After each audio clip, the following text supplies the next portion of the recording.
Okay, I'm with Chris Williamson outside the monument for the London FBU march going towards City Hall about the London fire cuts, and he's going to tell you a little bit about the risks of privatisation and what the Tories have been up to. Yeah, well, Brandon Lewis, who is the Fire Minister, has made it very clear that they are seriously considering privatisation despite their protestations to the contrary. He took a paper through to the obscure House of Commons committee called the House of Commons Regulatory Reform Committee, which actually talks about enabling wholesale externalisation of all fire and rescue services. He was doing it on the basis of saying that would be necessary to enable Cleveland Fire Authority to create a mutual in that part of the country. But the problem with that is twofold, really. Firstly, in order to achieve what he said he wanted to achieve in Cleveland, he would open the door for other fire authorities to just simply externalise the fire and rescue service without even bothering to establish a mutual. And the second problem is, even if Cleveland or anywhere else for that matter establishes a mutual, after 3 years they have to then re-tender the fire and rescue service, and it has to be an open tender, and that would mean that the private sector could come in and take over the contract. So that's a very real fear, a very real worry, and in spite of what Eric Pickle says, what Sir Brandon Lewis says, that they would do nothing that would lead to privatisation, they are still persisting with this mutualisation agenda, and so we're continuing to press them to actually drop that and to make sure that the fire and rescue service remains in public ownership. Okay, thank you for that. Obviously today we're here about the London fire cuts that Boris Johnson's pushing through despite his own fire authority rejecting them.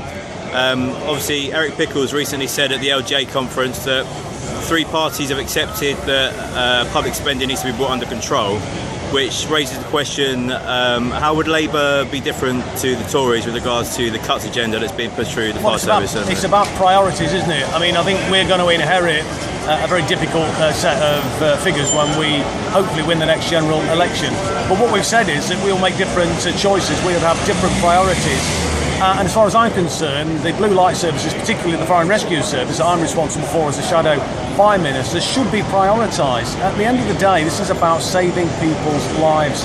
And I think people need a strong public sector run fire and rescue service to make sure that they can sleep safely in their beds. And it isn't just about, of course, rescuing people from fires. The fire and rescue service, there's a much bigger emphasis these days on the rescue part of what they do.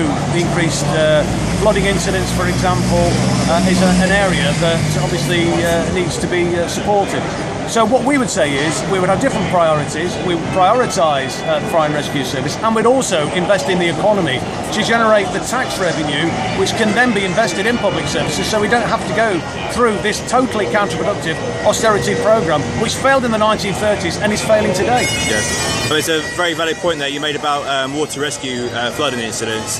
Am I right in saying that the Fire Brigades Union have called for the government to make it a statutory duty under the Fire and Rescue Services Act to attend flooding incidents, but they at the minute refusing to do that because obviously they'll have to put their hand in a pocket to provide the equipment for it. At the minute it's coming out of brigades budgets, and as you rightly said, flooding incidents are increasing.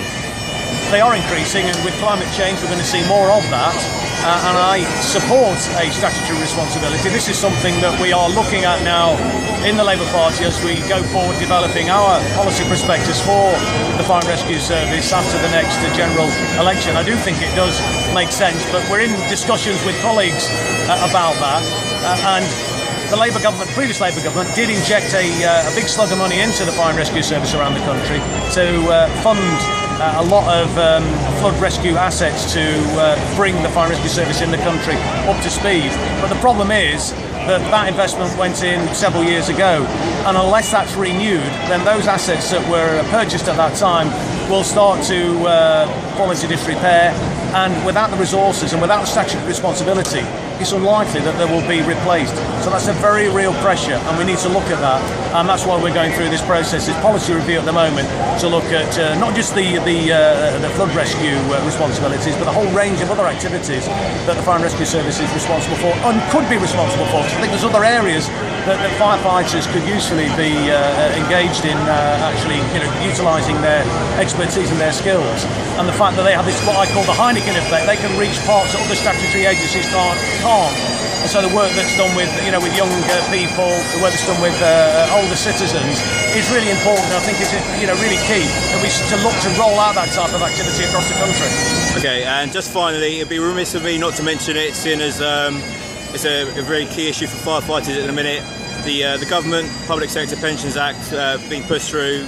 60 now is the normal pension age for a firefighter, but their own report said that large proportions of the current workforce won't make it to 60, and they will be now facing capability dismissal.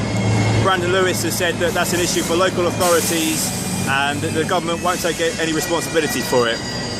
This is just the latest set of pernicious pieces of legislation that the government has pushed through, and Brandon Lewis, Eric Pickles, they like to sort of wash their hands of any responsibility and say, well, this is just a matter for local fire and rescue authorities, but they're setting the legislative framework. And the Williams review that you referred to was very clear that on current sort of fitness levels on which firefighters are recruited into the fire and rescue service, the vast majority of them, when they get over 55, are not going to meet the capability requirements.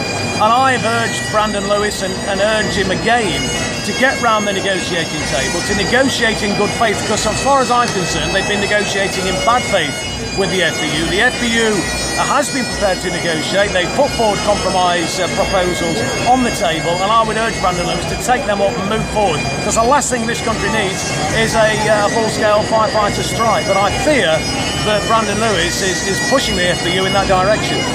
It's the last thing any of us want to do, but at the minute, as you say, they're not listening to their own arguments and they're not listening to our arguments, and we're being kind of backed into a corner. Anyway, thank you very much for your time. This is Chris Williamson, Shadow Fire Minister, and this is We Save People, Not Banks.